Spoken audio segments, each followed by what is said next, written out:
हे गोपाल राधा कृष्ण गोविंद गोविंद। हे गोपाल राधा कृष्ण गोविंद गोविंद। हे गोपाल राधा कृष्ण गोविंद गोविंद। हे गोपाल राधा कृष्ण गोविंद गोविंद। हे गोपाल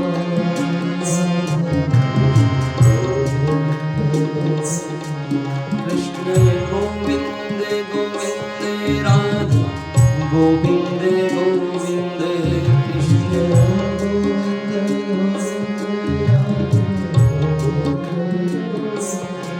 कृष्ण गोविंद गोविंद राधे गोविंद गोविंद। कृष्ण गोविंद राधे कृष्ण गोविंद गोविंद राधे गोविंद गोविंद। कृष्ण गोविंद राधे गोविंद। हे गोपाल राधा कृष्ण गोविंद गोविंद। हे गोपाल राधा कृष्ण गोविंद गोविंद। हे गोपाल राधा कृष्ण गोविंद गोविंद। हे गोपाल राधा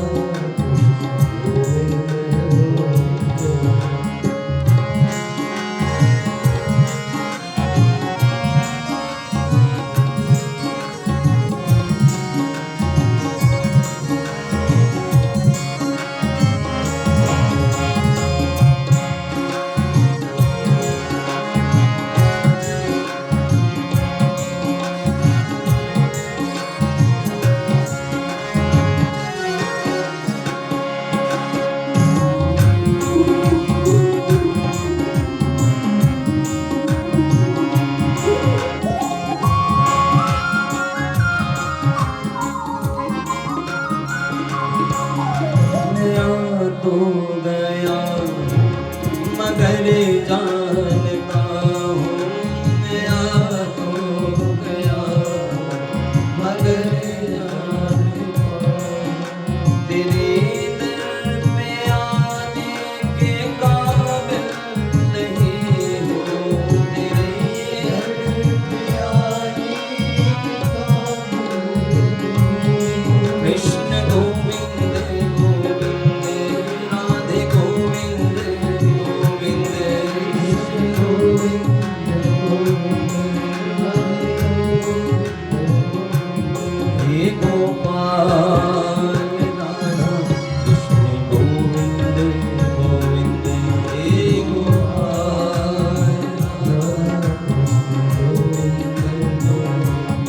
हे गोपाल राधा कृष्ण गोविंद गोविंद। हे गोपाल राधा कृष्ण। हे गोपाल राधा कृष्ण गोविंद गोविंद।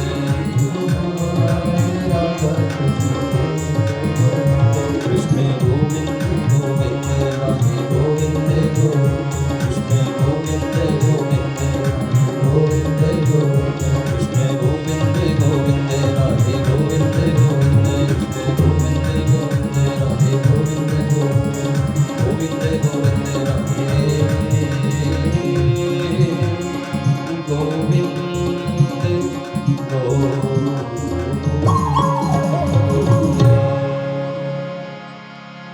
हे गोपाल राधा कृष्ण गोविंद गोविंद। बोले सच्चिदानंद भगवान की। फिर महाराज चर्चा चली थी कि ब्रह्म सत्र चला हुआ था और उस ब्रह्म सत्र में सूत जी का आगमन हुआ। शौनक ऋषि जी खड़े हुए और सूत जी महाराज जी से निवेदन किया, ऐसा कोई आप हमें ज्ञान सुनाए जिससे सुनने मात्र से प्राणी का मोह जो है वो दूर हो जाए। बोली सच्चिदानंद भगवान की। तो यहां पे प्रश्न उठता है कि सत्र क्या होता है। जैसे यहां हम अपने घर में कोई भी पूजा का कार्य करेंगे, आयोजन करेंगे महाराज, तो उसमें क्या है, यजमान एक होता है और पुरोहित एक होता है। उसी प्रकार से जब अधिकाधिक संख्या में ऋषिगण इकट्ठे होते हैं तो उसे कहा जाता है ब्रह्म सत्र। बोली सच्चिदानंद भगवान की।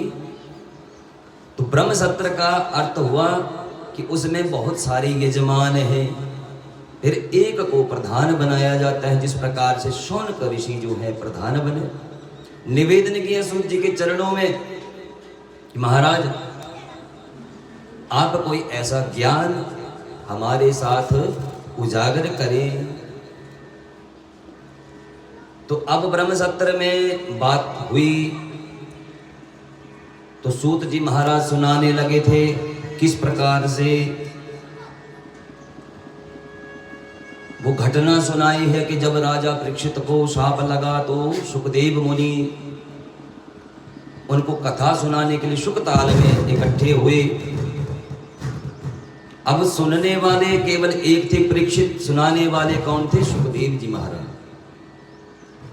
अब यहां भी बात चली थी, देवताओं को पता चला तो देवता लोग जो है अमृत कलश स्वर्ग से ला करके सुखदेव मुनि जी के समक्ष रखते हैं कि महाराज ये जो कथा आप परीक्षित को सुनाने जा रहे हैं, इस कथा को हमें श्रवण करवा दीजिए। बोली सच्चिदानंद भगवान की। लेकिन सुखदेव जी ने भगा दिया कि भागवत कोई सौदे की चीज नहीं, कोई खरीद नहीं पाएगा इस कथा को। इस संसार में ऐसा कोई भी नहीं जो अपने धन के बल से श्रीमद् भागवत जी की कथा को खरीद सके। बोली बांके बिहारी लाल की। अब यहां तक बात हुई थी। उसके पश्चात हमने श्रवण किया किस प्रकार से देवताओं को भगाया। देवता पहुंचे ब्रह्मा जी के पास। ब्रह्मा जी ने जब ये बात सुनी तो ब्रह्मा जी भी विस्मित हो गए, आश्चर्य में पड़ गए कि एक छोटी सी किताब की बात है, पुस्तक की बात है और आपको भगा दिया। कोई नहीं, हम देख लेते हैं। अब सब देवता देखने लगे कि देखते हैं। ब्रह्मा जी भी खड़े हो गए, देवताओं को साथ लेकर के सब देख रहे हैं कि देखते हैं 7वें दिन क्या होगा। बोले बांके बिहारी लाल की। अब जब 7वां दिन आते आते समय बीता तो सब देवता और ब्रह्मा जी चकित हो गए। क्या हुआ, विमान आता है और परीक्षित जी के साथ जो श्रोता बैठे थे वो सब विमान में बैठ करके वैकुंठ की ओर जाने लगे। बोली सच्चिदानंद भगवान की। अब आगे भी विवेचन किया किस प्रकार से कि एक समय की बात है, सूत जी सुनाने लगे परीक्षित को तो मोक्ष हुआ, परम गति की प्राप्ति हुई। क्योंकि ये कथा जो है मन के मैल को धो देती है। हमारा जो मन कुंठित रहता है तो महाराज कथा जो मन की व्यथा को मिटा दे उसी का नाम है कथा। बोले सच्चिदानंद भगवान की। अब कुछ नियम है महाराज कथा सुनने के, श्रवण करने के। तो पहला नियम क्या है कि जित आसनो जित श्वासो, कि आसन को जीतना पड़ता है। 3-4 घंटे की कथा होगी महाराज तो कैसे बैठो, एक पालथी मार करके बैठो। हाँ, यदि घुटनों में कोई दर्द है, वृद्धावस्था है या कोई गर्भवती है स्त्री, माताएं बहन कोई ऐसी जो बैठ नहीं सकती, तो कहा गया है कि एक ऊंचे आसन के ऊपर अर्थात व्यासपीठ से वो ऊंचा आसन ना हो। दूसरी बात, भोले बाबा आगे सभी चित्र आएगा उसमें सुनाएंगे। मां भगवती जगदम्बा भवानी पार्वती को जब कथा सुनाने लगे तो भोले बाबा भी यह नियम को प्रस्तुत कर रहे हैं कि देवी कभी भी जो कथा है पीठ पीछे से श्रवण नहीं करनी चाहिए। जो भी कथा लगी हो, चाहे सत्यनारायण की कथा हो या कोई अन्य व्रत उद्यापन हम जब अपने गृहस्थी में करते हैं उस समय कभी भी पीठ पीछे से कोई भी ज्ञान का विषय जो है वो पीठ पीछे से नहीं सुना जाता। बोलिए बांके बिहारी लाल की। अब बात चली थी कि ब्रह्मा जी ने देवताओं के साथ मिलकर के देखा और क्या किया, मेरे रे भागवत रूप शास्त्रम भागवतम कलौ। अरे देवताओं, सुखदेव ने आपको ठीक बताया, क्योंकि ये जो भागवत है स्वयं भगवान श्री कृष्ण है। और भागवत में लिखा है श्री कृष्ण प्रत्यक्ष एव ही। जो भगवान के गुणों का वर्णन करते करते भगवान के स्वरूप को उजागर कर दे, उसी का नाम है भागवत। बोलिए भागवत भगवान की। अब सोचिए, जितने भी देवी देवता हैं सब उनके स्वरूप में ही उनका पूजन किया जाता है, लेकिन मात्र एक भगवान श्री कृष्ण जी महाराज हैं, इनका बाल रूप में ही क्यों? अब एक कथा में प्रश्न हुआ कि महाराज इसके बारे में कुछ ज्ञान हमें दीजिए।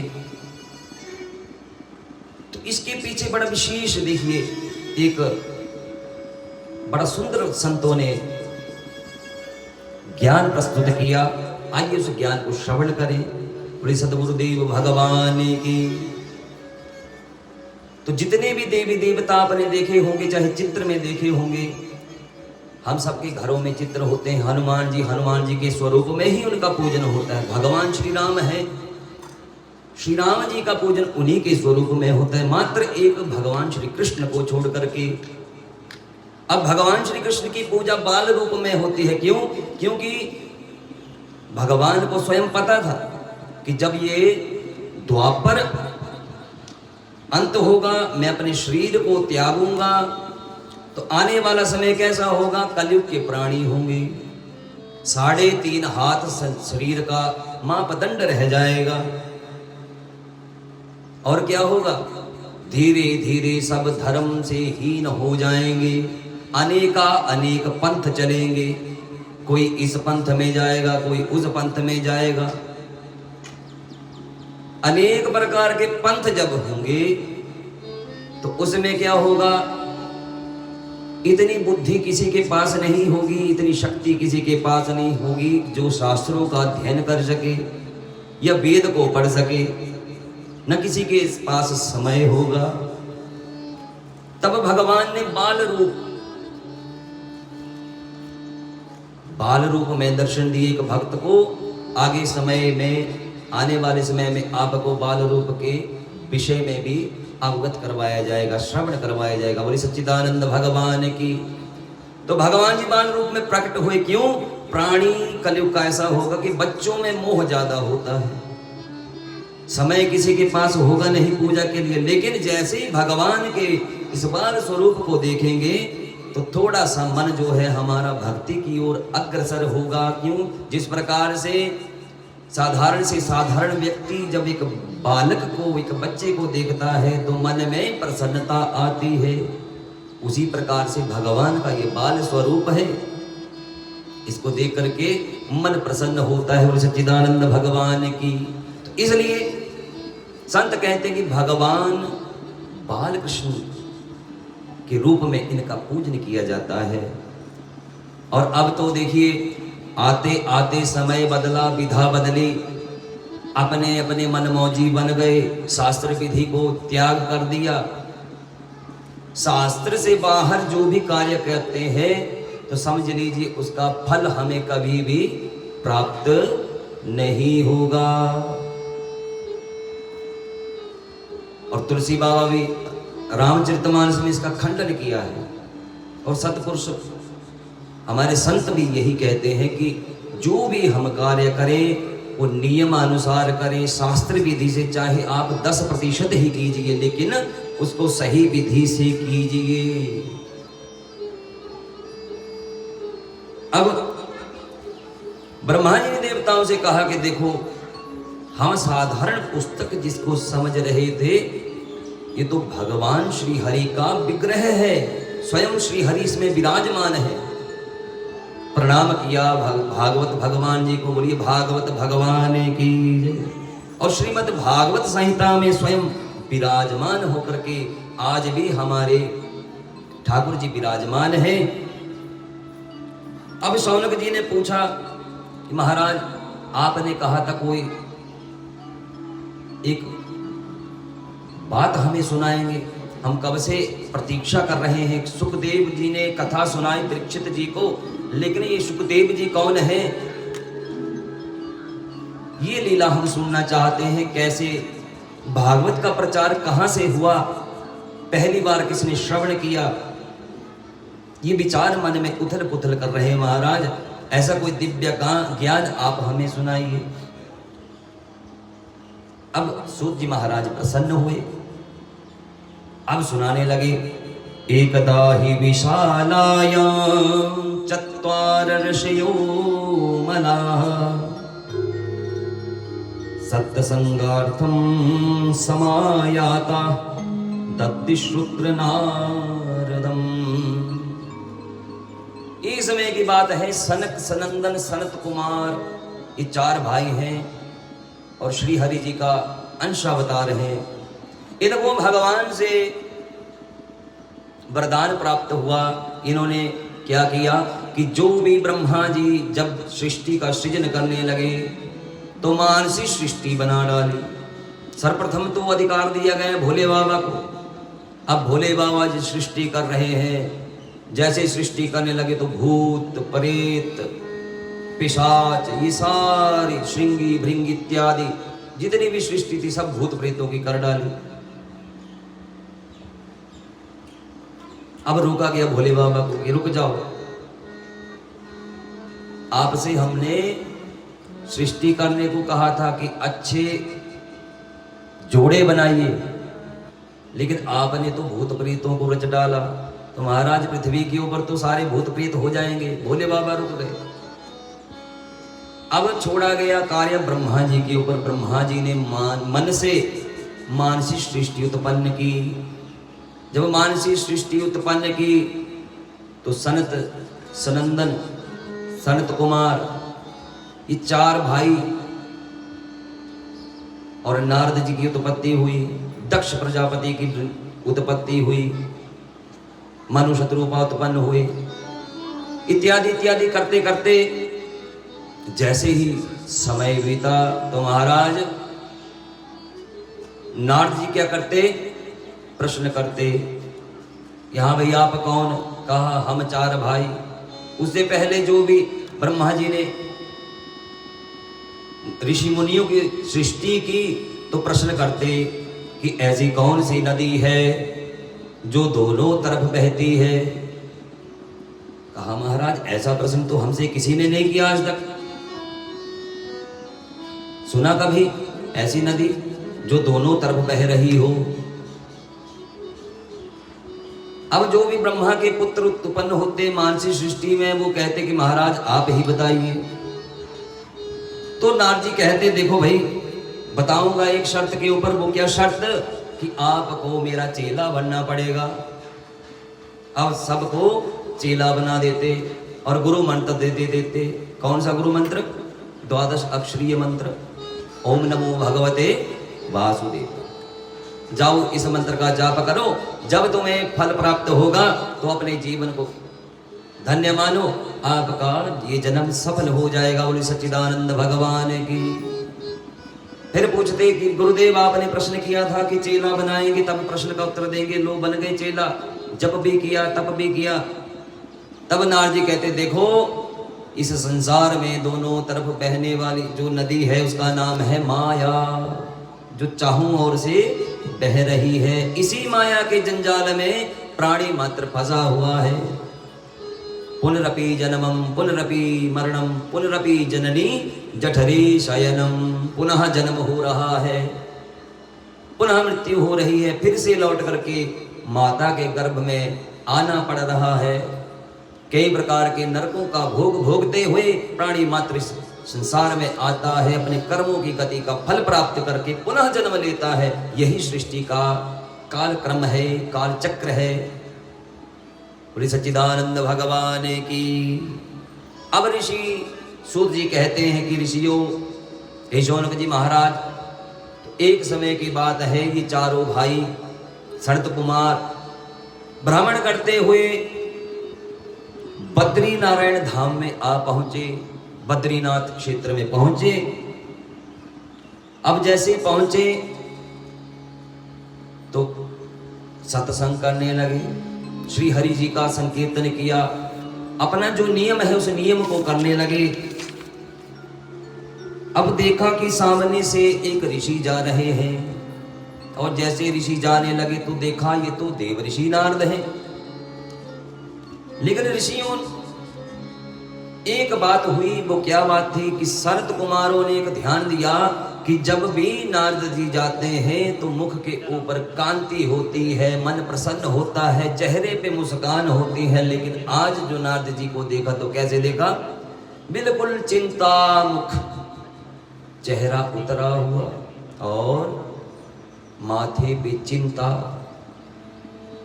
मन खिन्न भाव। ऐसे जाते थे तो नारायण नारायण जाप करते हुए, लेकिन आज बीड़ा भी बंद, मुख से हरि का नाम बंद, बिल्कुल मौन अवस्था में वहां से गुजरे। अब ऋषियों ने पूछा कि कथम ब्रह्मदीन मुख कुतश्चिंता तुरु भवान् त्वरितं गम्यते कुत्र कुतश्चागमन् तथा। इदानीं शून्यचितो वसि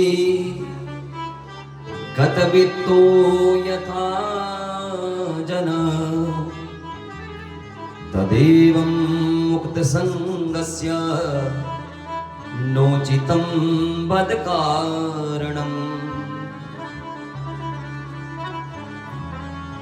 कथं दीनमुख।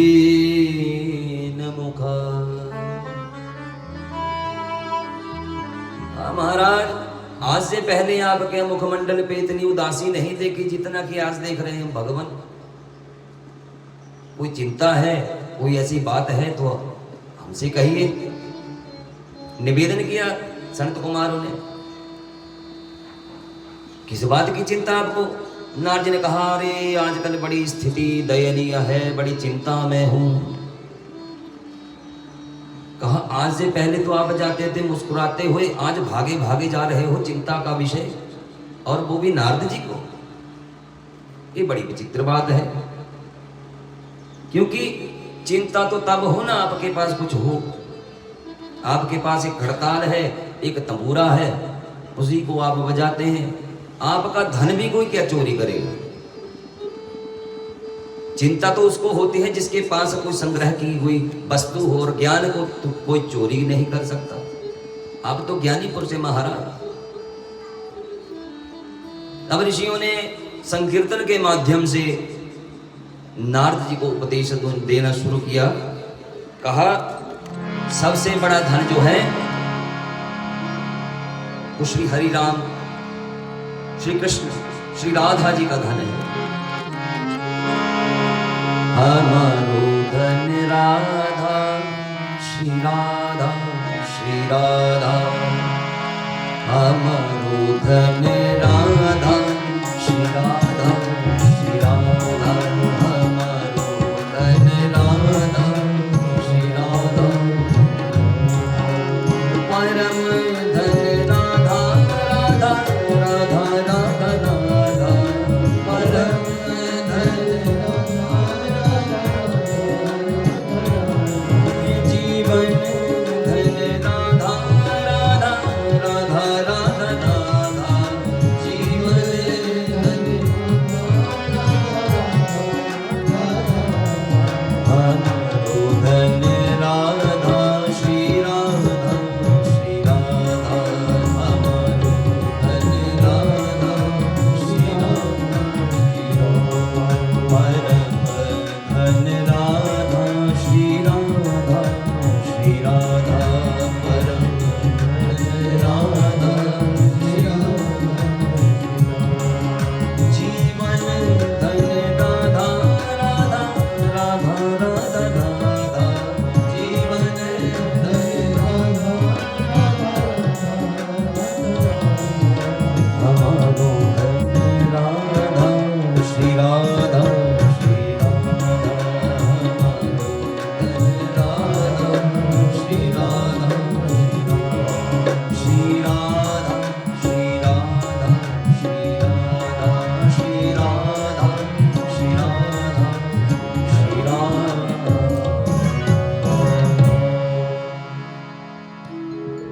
कहा देवर्षि किस चिंता में आप पड़े हो? अरे सबसे बड़ा धन तो श्री हरि का नाम है और आपके पास तो ज्ञान का भंडार है, कोई चुरा भी नहीं सकता। क्योंकि देवर्षि जी एक बात आपसे कहें, भगवान के नाम से बड़ा धन इस संसार में नहीं है। बोली सच्चिदानंद भगवान की। लेकिन प्राणी सोचता है कि हम जितना संग्रह कर लें, कौन सा धन? बैंक वाला धन। लेकिन प्राणी मात्र का ध्यान, कलयुग के प्राणी का ध्यान जो है वो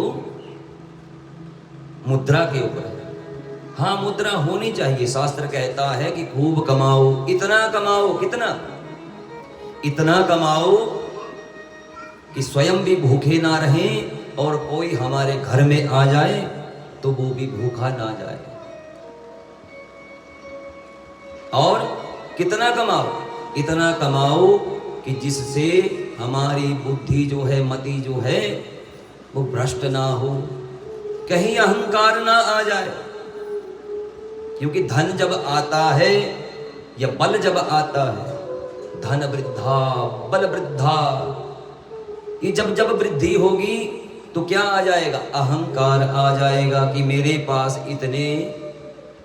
इतनी संख्या में, मान लो करोड़ आ गया तो आप देखेंगे समाज में उसकी चाल ढाल बदल जाएगी, रूप रंग बदल जाएगा महाराज। यहाँ तक बात करने का उसका व्यवहार भी बदल जाता है। लेकिन जिसके पास ज्ञान का धन होगा, नमन्ति फलिनो वृक्षो, शास्त्र कहता है जिसके पास ज्ञान रूपी धन होता है, श्री हरि नाम रूपी धन होता है, वो झुका रहता है। क्योंकि जितना हम झुक करके चलेंगे, यदि टूट भी जाएंगे तो कोई तोड़ नहीं पाएगा।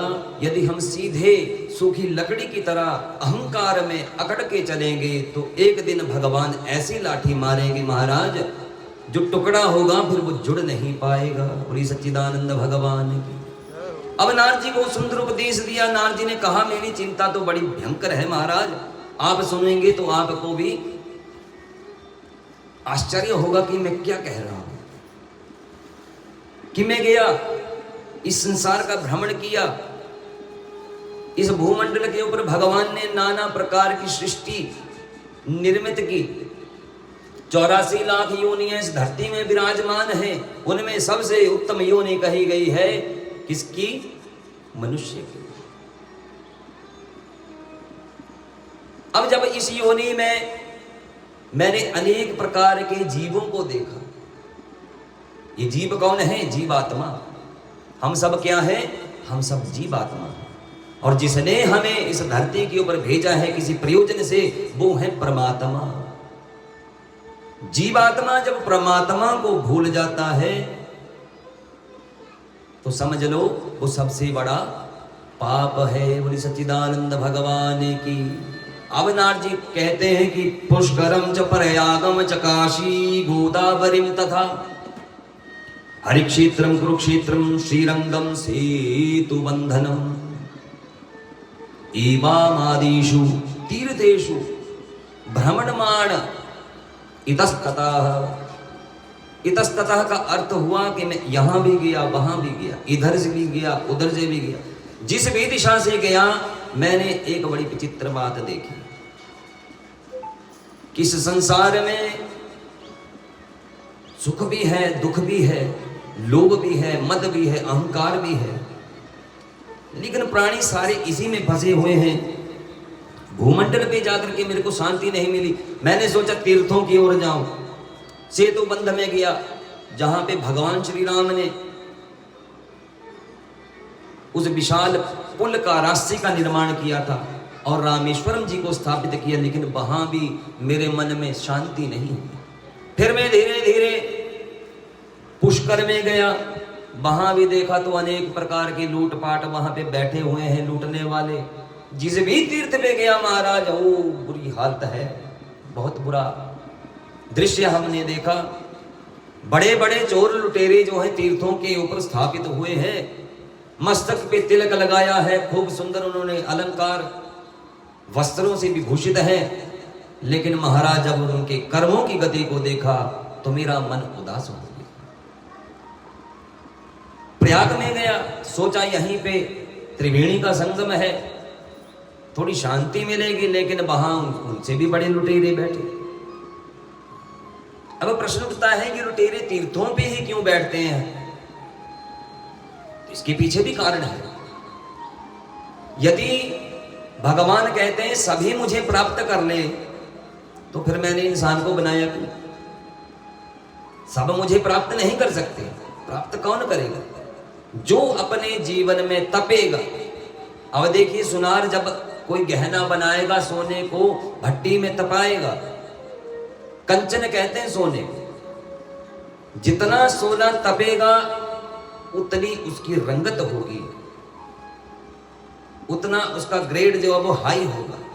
उसी प्रकार से हमारा जीवन है महाराज। इसमें जितना हम तपेंगे, जितना भक्ति के मार्ग के ऊपर चलेंगे, धर्म को समझेंगे, अपने धर्म का पालन करेंगे, उतना ही हमारा जीवन जो है सोने की तरह चमकेगा। बोली सच्चिदानंद भगवान की। अब नारद जी ने बातें कही कि हर जगह पाखंडी है।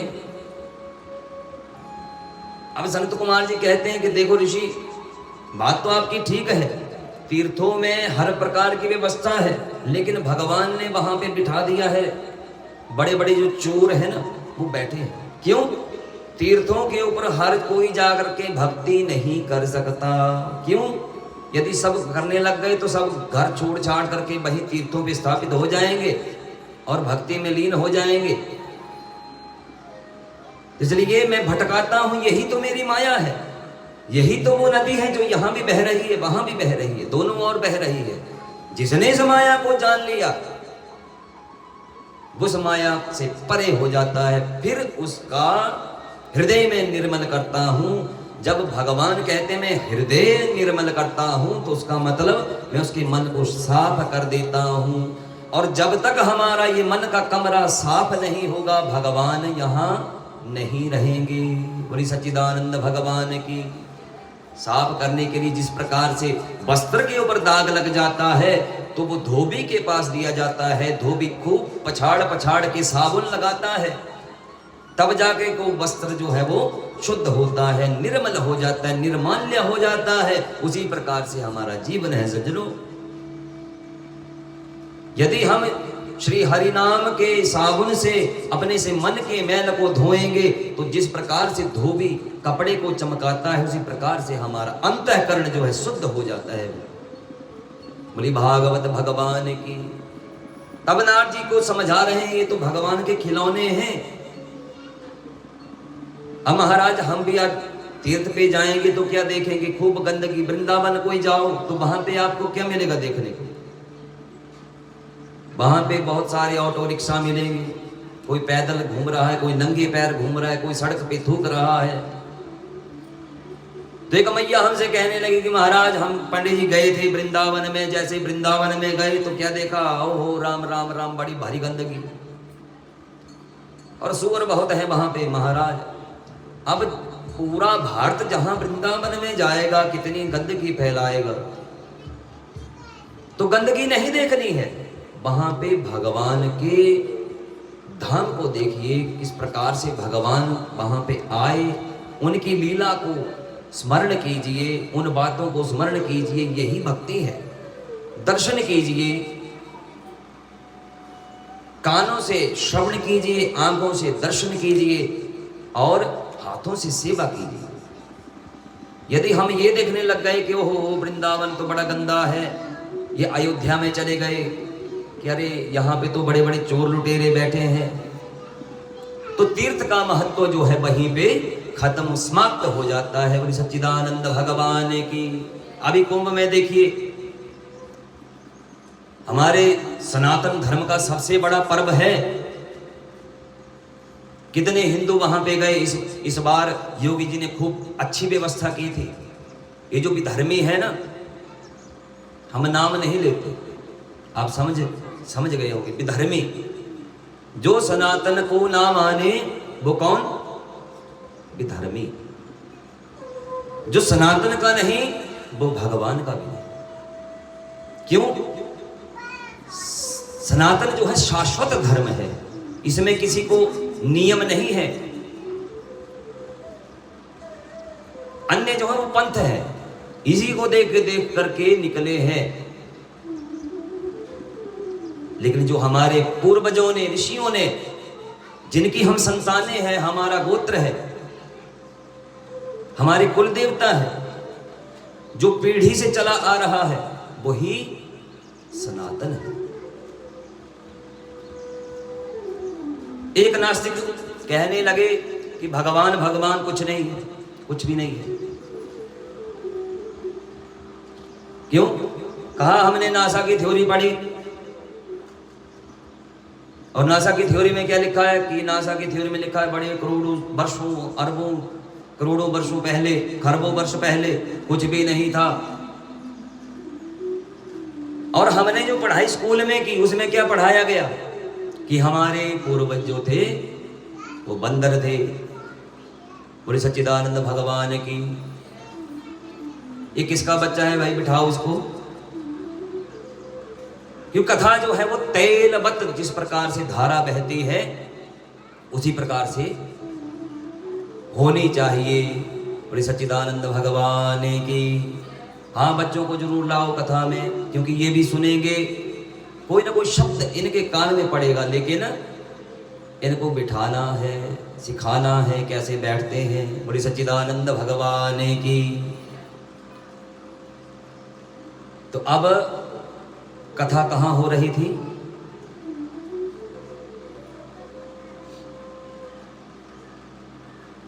सनातन की चर्चा चली हुई थी। और कथा कहाँ चली है? नारद जी 4 भाइयों से वार्तालाप कर रहे हैं, पाखंड के ऊपर व्याख्या हो रही है कि पाखंड कहाँ कहाँ है। तो पाखंड, हर जगह पाखंड मिलेगा। और कर्मकांड में तो इतना पाखंड हो गया महाराज, आजकल तो बुरा हाल है कर्मकांड में।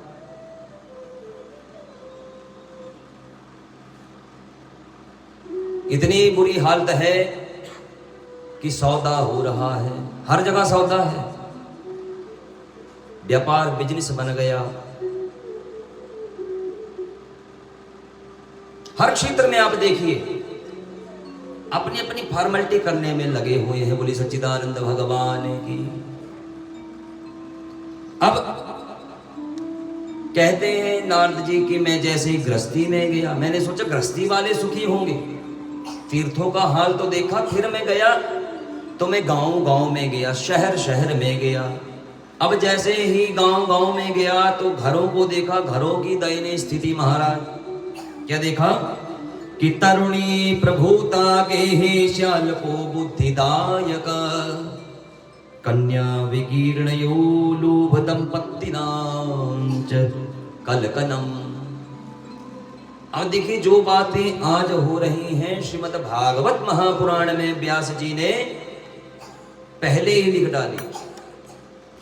अब कौन सी बात लिखी कि तरुणी प्रभुता गेहि श्याल को बुद्धिदायक। और ये बात द्वापर में हुई।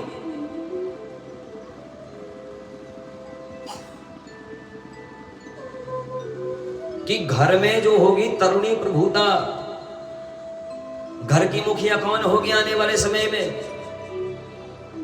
घर की बहू कौन होगी? घर की बहू। बहू कौन?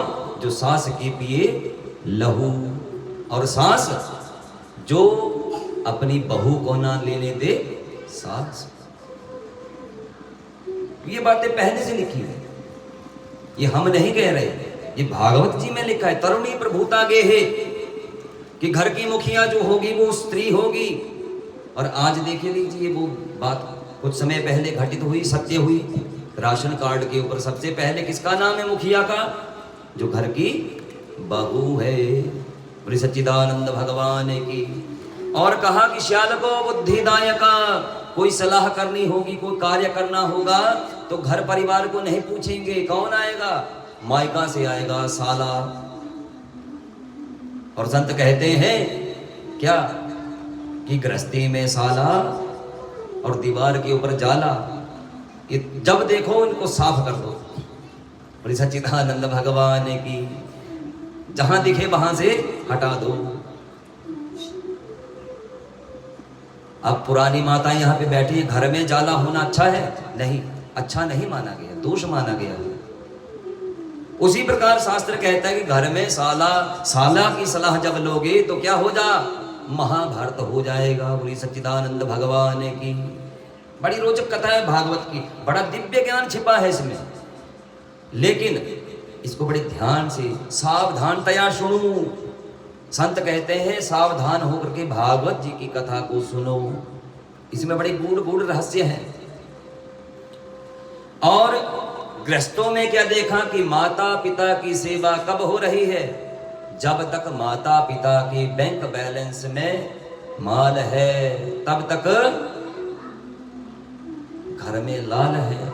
जिस दिन पैसा खत्म उस दिन लाल भी पीला हो जाता है, फिर वो चला जाता है छोड़ के, हो गया खत्म संदूक, पासबुक जीरो।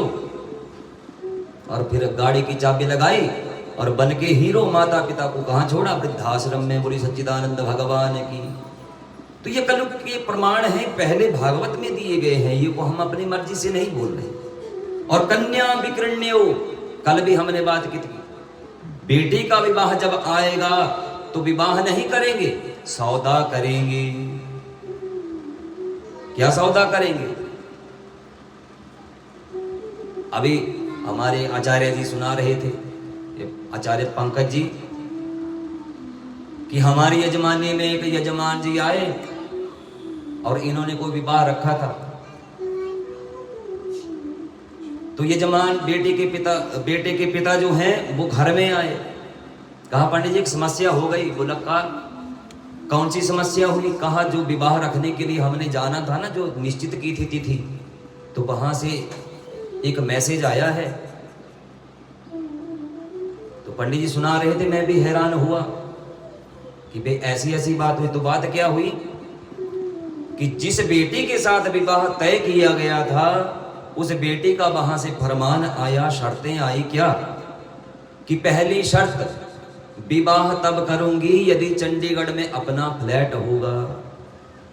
तो चलो हमने मान लिया, ले लेंगे बेटे को फ्लैट, क्योंकि बेटे की भी नौकरी अभी नई नई लगी है। आने वाले समय में चलो जैसे कैसे यार, घर तो गृहस्थी तो बसानी पड़ेगी, फ्लैट तो ले लेंगे। दूसरी शर्त कि हम आपके माता पिता के साथ नहीं रहेंगे, उधर ही रहेंगे चंडीगढ़ में। चलो वो भी मान ली। फिर तीसरी शर्त क्या थी? आजकल एक बात चली है रानी हार, कहा एक रानी हार देना होगा और कोई गहना नहीं चाहिए, लेकिन रानी हार भी कम से कम 20 लाख का हो। बोली सच्चिदानंद भगवान की। तो आचार्य जी सुना रहे थे, फिर हमने ऐसा किया कि रहने दो, उससे अच्छा तो बेटा कमा ही सर, खुद बना लेगा, खुद खा लेगा, नौकरी है, जब समय होगा कोई ना कोई सुकन्या अपने आप प्राप्त होगी। क्यों? जब हम कर्म अच्छा करेंगे तो हमें कर्म की प्राप्ति, फल की प्राप्ति जो है वो भगवान स्वयं देते हैं। तो ये हाल है, इसलिए लिखा है कन्या विकृण्यो। पिता जो है पुत्री का वो बेचेगा, रिश्ता नहीं होगा, वो सौदा होगा। ये बातें पहले से लिखी। और लोभ दंपत्ति नाच कलनम, बड़े लालची होंगे लोग। और हे ऋषियों, देव ऋषि जी कह रहे हैं मैंने ये देखा, और श्याल को बुद्धिदायक, जिस भी घर में जाता हूं तो कोई माता पिता से सलाह नहीं करता, साला आता है, साला बताएगा कि मकान किस दिशा में बनाना है, कौन सा मटेरियल कहां से लाना है। ये सब बातें हो रही हैं और आज के समाज में देखिए, और ये बात सत्य है। यदि उस समय शकुनी की सलाह नहीं ली होती तो शायद महाभारत ना होता। वैसे टीवियों में दिखाया जाता है धारावाहिक में कि द्रौपदी हंसी थी कि अंधे का पुत्र अंधा, वो तो एक नाट्य रूपांतरण है। कभी महाभारत उठा के देखिए, अपने घर में रखिए, सदग्रंथों को पढ़िए, उन्हें जानिए। उसमें कहीं भी द्रौपदी की कोई बात नहीं है, बल्कि द्रौपदी के बारे में तो जो उसका चरित्र वहां पे बताया गया है उसको जरूर पढ़िए, अपने बच्चों को पढ़ाइए। बोली सच्चिदानंद भगवान की।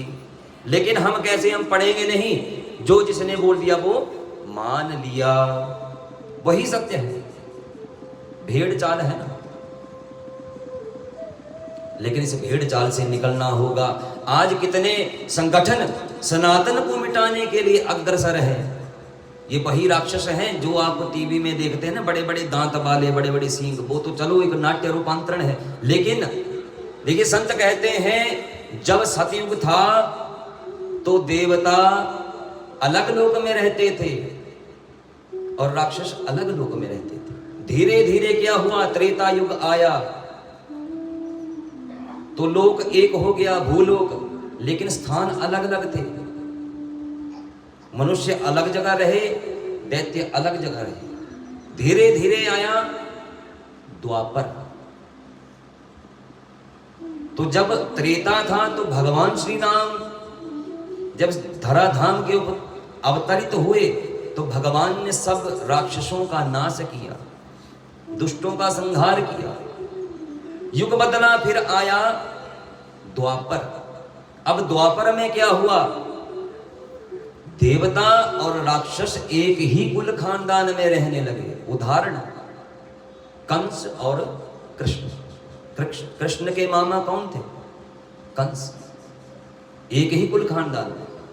लेकिन अब चल रहा है कलयुग। इस कलयुग में एक ही शरीर में देवता भी है, उसी शरीर में राक्षस भी है, उसी शरीर में मनुष्य भी है। पहले लोग अलग थे, वो उस लोक में, वो इस लोक में। फिर क्या हुआ, लोक एक हुआ लेकिन स्थान अलग अलग हुए। समय बदला, लेकिन आज देखिए कली काल में एक ही शरीर में राक्षस भी है, एक ही शरीर में देवता भी है, मनुष्य भी है। बोले सच्चिदानंद भगवान की। मृत्यु लोक में जब मैंने ये घटना देखी तो मन बड़ा चिंतित हुआ। अब जैसे ही मैं वृंदावन में पहुंचा तो क्या देखा, एक युवती जो है वो रो रही है जोर जोर से। जैसे ही उसका कर्ण क्रंदन मैंने सुना, स्वर सुना, तो मैं जैसे ही नजदीक गया तो देखा दो बूढ़े जो हैं उसके चरणों में लेटे हुए हैं। कभी उनका सिर सहलाती है, कभी पानी के छींटे मारती है, लेकिन वो उठ नहीं रहे। मैंने पूछा माता आप कौन हैं?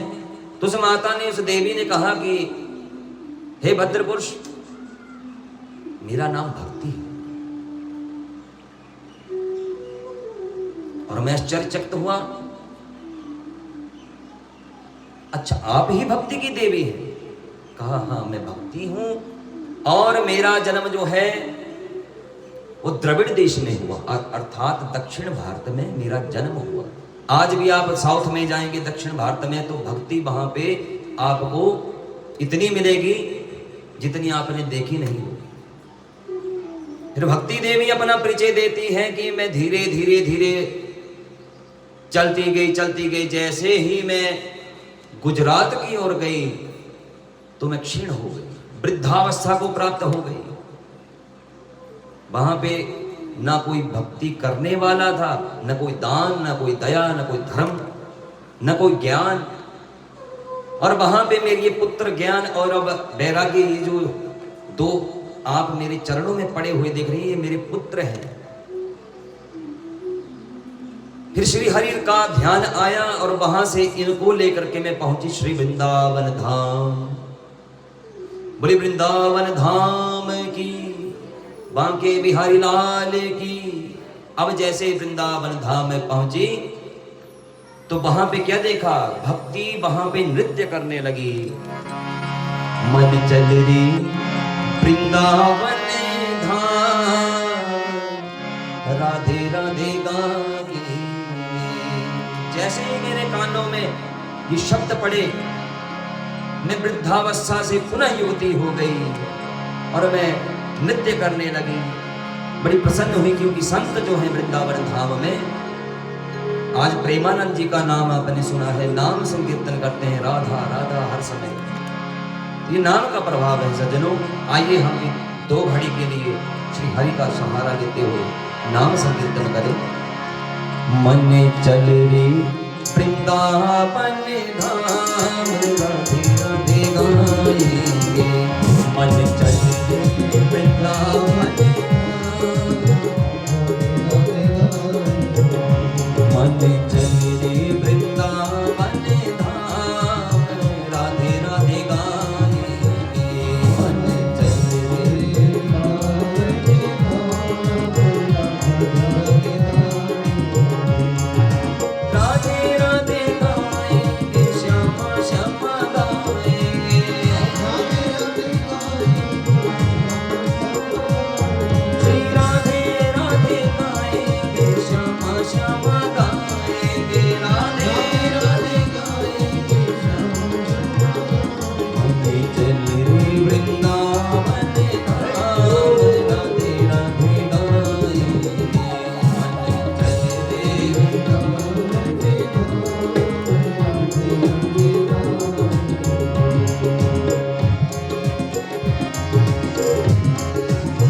वृंदावन में बांके बिहारी, वृंदावन में बांके बिहारी। उड़ के बैठे कांवर कारी, उड़ के बैठे वृंदावन में बांके बिहारी, वृंदावन में ओढ़ के बैठे कांवरिया कारी, ओढ़ के बैठे कांवरिया कारी। तुझे मिल जाए श्यामा श्याम राधे राधे गाएंगे, मन चले वृंदावन धाम राधे राधे गाएंगे। ओ राधे राधे गाएंगे, श्यामा श्याम गाएंगे,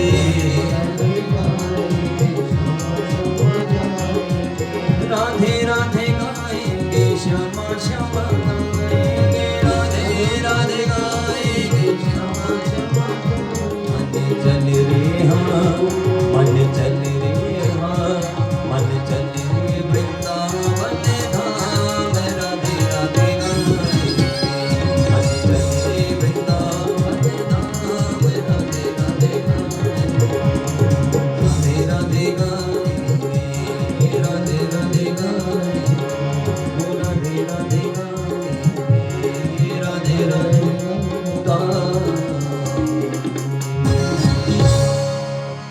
तो भक्ति देवी कहती हैं कि जैसे ही वृंदावन धाम में पहुंची, श्री राधा का जब संकीर्तन सुना तो मैं भी नृत्य करने लगी, और नाम संकीर्तन जब श्रवण किया तो मैं युवती हो गई, पुनः यौवन को प्राप्त किया।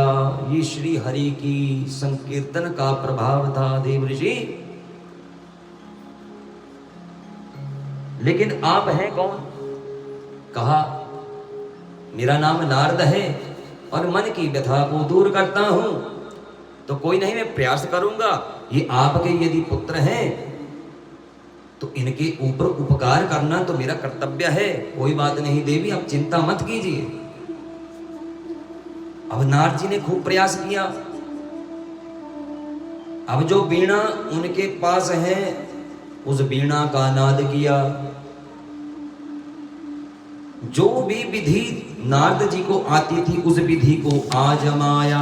अब जैसे आजमाया तो कोई प्रभाव नहीं पड़ा हमारा। अब सोचा क्यों ना कोई ऐसे वैदिक मंत्रों का गायन करूं, क्योंकि वेद के मंत्र में शक्ति है। तो जैसे ही वेद मंत्रों का उच्चारण किया तो पल भर के लिए उनकी मूर्छा टूटती है, लेकिन जैसे ही खड़े होने का प्रयास करते हैं वो ज्ञान और वैराग्य जो है वो नीचे गिर जाते हैं, भूमि के ऊपर गिरते हैं, पुनः मूर्छा को प्राप्त हो जाते हैं। करते करते करते काफी समय जब हो गया तो ध्यान किया मां भगवती जगदम्बा का। जयति जगति माया यस्य काया धवस्ते,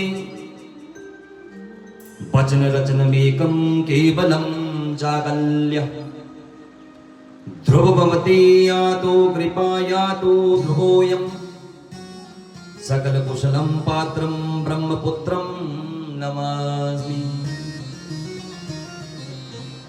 जयति जगति माया, जैसे ही मां भक्ति जगदम्बा का ध्यान किया आकाशवाणी हुई, और जैसे ही आकाशवाणी हुई श्री कृष्ण चरणाम्भोज स्मर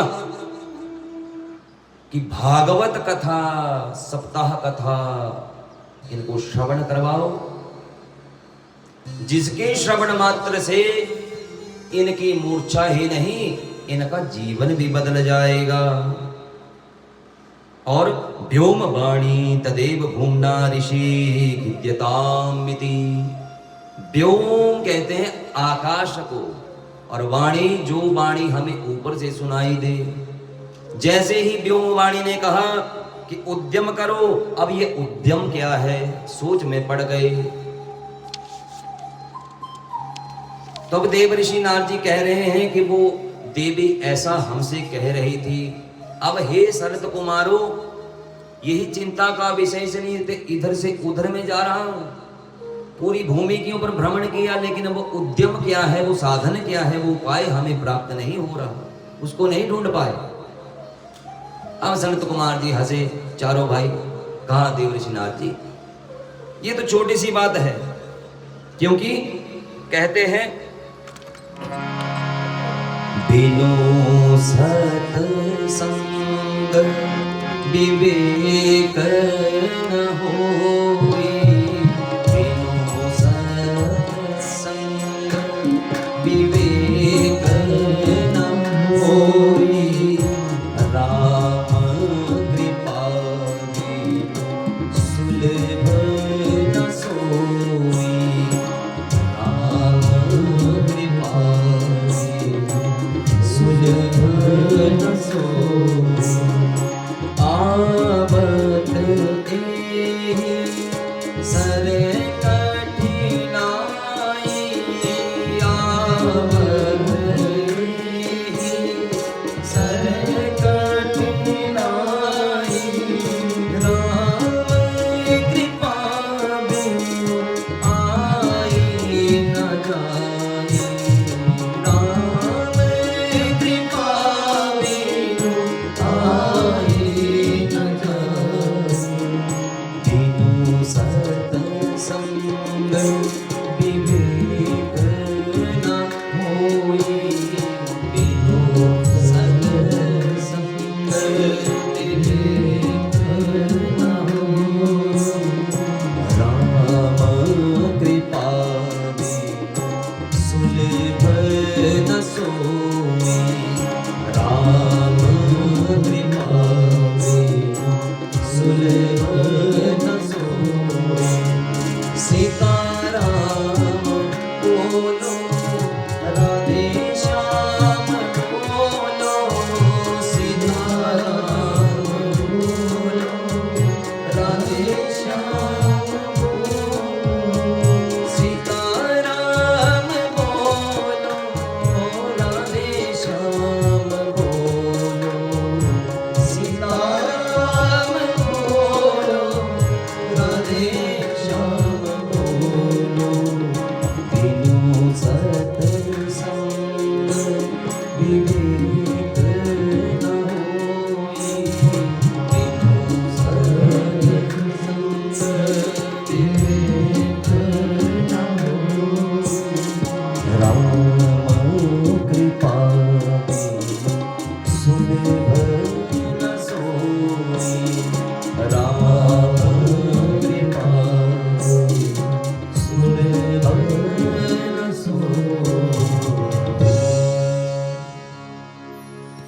कहा नारद जी ये उद्यम ही तो है, जब तक सत्संग नहीं करोगे तब तक आपकी बुद्धि जागृत नहीं होगी। क्यों?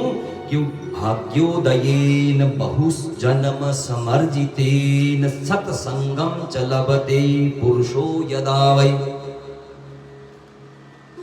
पुरुषार्थ करेंगे तभी तो सत्संग, यदि हमने सुना होगा, जब हम सत्संग सुनेंगे, श्री हरि की कथा को सुनेंगे, शास्त्रिक विधि से अपने जीवन में नियम को अपनाएंगे, तभी तो फल प्राप्त होगा। और जब फल प्राप्त होगा तो हे देवर्षि, एक जन्म नहीं, पीछे के जितने जन्म हैं, उन जन्मों में जितने पुण्य हमने संचित किए होंगे, वो सारे पुण्यों का उदय तब होगा।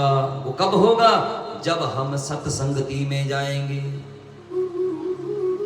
अपने जीवन को अच्छे से जिएंगे। जिस किरदार में भगवान ने हमें इस धराधाम के ऊपर भेजा है, उस किरदार को हम निभाएंगे। देखिए, पिता अपने किरदार को निभा रहा है, माता अपने किरदार को निभा रही है। लेकिन आज के संतानों को देखिए, एक बेटा अपने बेटे के किरदार को नहीं निभा पा रहा। तो ये होते हैं जहां संस्कार छूट जाते हैं ना, फिर ये घटनाएं घटित होती हैं। इसलिए अपने बच्चों को आज से ही अच्छे संस्कार दीजिए। क्यों? तुलसी बाबा भी कहते हैं, जब राम जी थे तो सबसे पहले उठ करके अपने माता पिता के चरणों में प्रातः काल उठ करके क्या करते, प्रणाम करते, चरणों को छूते। बोलिए सच्चिदानंद भगवान की।